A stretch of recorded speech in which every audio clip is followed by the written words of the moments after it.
Hey everybody. Alright, so this video we are going to disassemble this Proboat Sprint Jet. So I'm sure many people know that this thing is like kind of underpowered, at least for a use of in previous videos I show it in a like a stream rapids kind of thing. You want to like run up streams and crawl up like backyard river rapids and whatnot.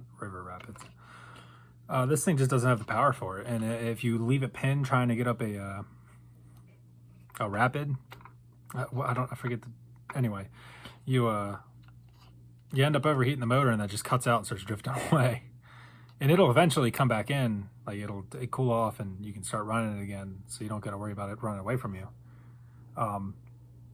But that's just that's not feasible for, I think, a lot of people who want this thing for what they want it for. So in this video, I'm going to be showing you guys how to take it apart, and the way I sized the motors based off of kV and amperage. I'm not going with a water cooling system, but I will get into that once we get there. So let's just dig into this thing, and I'll talk as I go. So this originally, and I'm going to try to keep I want to keep everything together, you know. I'm utilizing the 2S battery, and I have other 2S batteries. I'll get into that as well. Like, I'm keeping all this in like a bag. It's going to be a separate area, so if I want to put it back in, I can. This is not going to be something that you are going to ruin the vehicle to the point where you can't return to the old way of doing it. Anyway, let's take this apart. So I already had this apart, so it's going to be super easy for me to take this apart. But when you take out these bottom screws in this thing, they have something that is 10 times stronger than silicone or RTV or whatever, keeping the boat in two pieces, like the two parts of the boat together. I pried from the back here, as you can see some prying marks.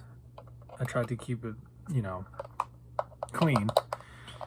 I pried there, and because that's really the only area you can get something sharp up into and lift it up. Because if you see here, I mean, even with it non-RTV'd and the RTV ripped off, it's seamless. So you got to pry in there, and you got to be very gentle and careful, because you will crack the boat. It took me about 10 minutes to get it completely apart. As soon as you have it kind of going, though, it'll go. So mine is just going to come apart here, but you will have RTV to fight with if this is your first time.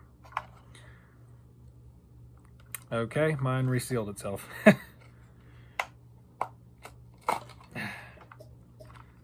So there's the inside of the boat, and there's your motor, and this thing is your receiver and ESC all in one, and I mean, it's everything. So the servo is not a normal servo. This is not something you can hook up to. You can't hook this up to a normal receiver. So I'm using just a Fly Sky. I use it for all my crap. It's like the cheapest thing on the block, and it does all right. But this, I'll give you the part number. I'll give it to you here in a second. The servo has to be replaced with one that obviously can go on a transmitter just like this. You know, your typical three-pole transmitter. Two-post. So you get yourself one of these. They're $9 on Amazon. This one has a broken horn. I have a Carbon Cub S2, and I broke the horn on one of the rudder, so I had to order the whole. I just ordered the whole servo, and it came with a horn. And so this is a tiny bit. No, I think it is perfect. Okay, I'll show you to here in a second. I'll put it in the description as well.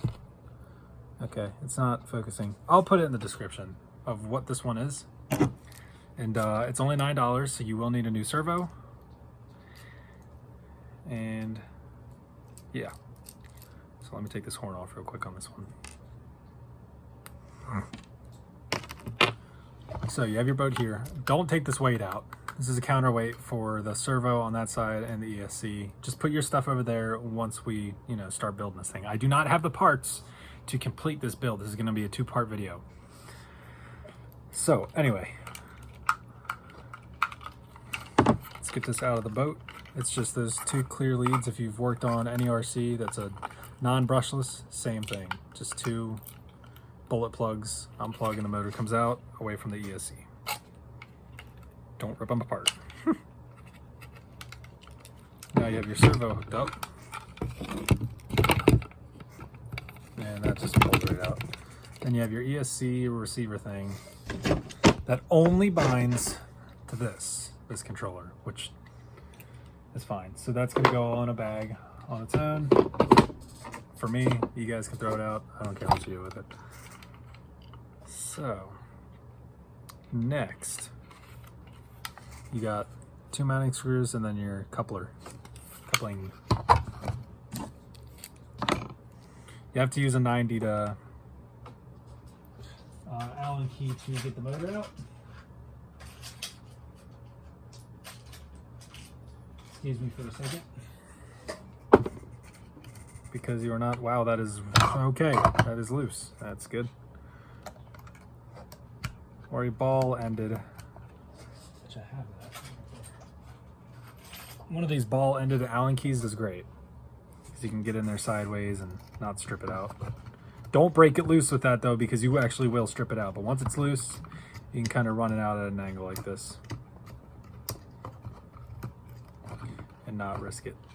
Keep those because you would be putting them in the new motor if your new motor does not come with them. Mine does not. I would link, or I'll put in the description what I bought. I'll try to link it. And I will also put in the description the size of the servo. So you can buy your own, you don't have to buy the Spectrum. I'll just link the size of things in there so that you guys know what size you need for your, you know, whichever purchase you're doing. I know there, you know, you might want to, oh, okay, hold up, don't do that. Don't do that. Oh, that's the prop, check that out. Didn't even know that. So don't pull the motor, separate it from the coupling first, because the coupling will pull the whole shaft and everything out. Which, did I just mess something up? I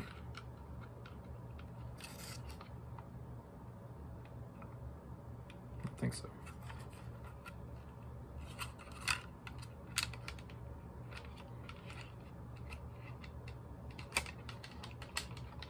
Okay, so don't do that.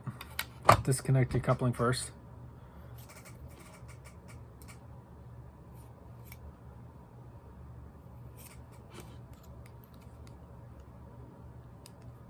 This is not a good informational video. Should probably stop now and delete it.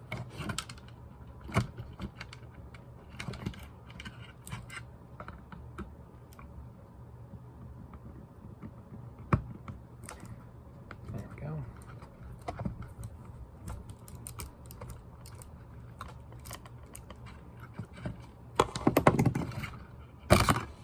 Pull your motor out. Now, see if that goes back in all the way. Oh, there we go. Okay. I am safe. And hopefully you are too, because that was a mistake on me.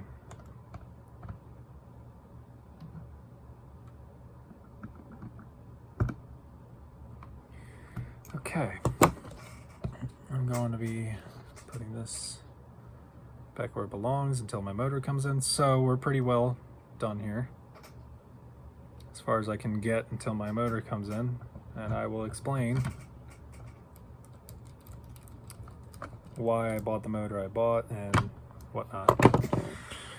So I bought a 8200 kV motor and a 60 amp ESC because I'm not going water cooled.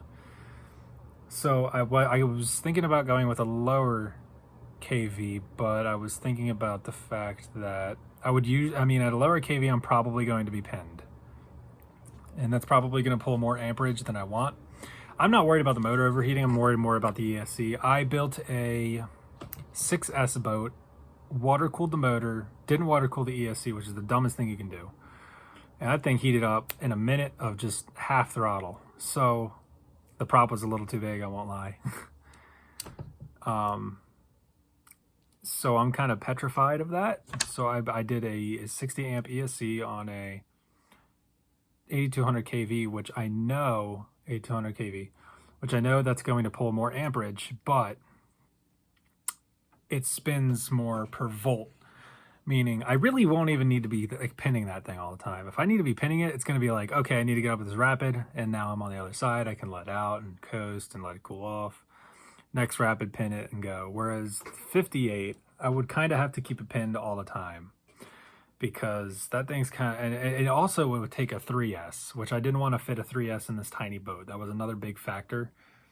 I have a bunch of 2S batteries already, so I'm just going to utilize 2S, keep this on a budget. And you can utilize the original battery doing it this way. So you guys don't have to buy another battery. So that's what I went ahead and did. And what else is there? No, that's it for the write-up on this thing. But I will do a part 2 of how to mount everything and what I'm at least going to do with it. So I want to get into a little more. I'm done with the whole working on it. You guys already saw how to, this is what it looks like. It pops off. Everything can literally go right back in if I wanted it to, but that's not happening. So anybody who's here for the information side, that's it. That's all I have. Now I'm going to get into my normal video side of things and explain. What was I going to explain? I don't know. I was going to share some knowledge on KV, and now I'm getting a call. So honestly, we'll just end the video off here. Thanks for watching, everybody. Take care.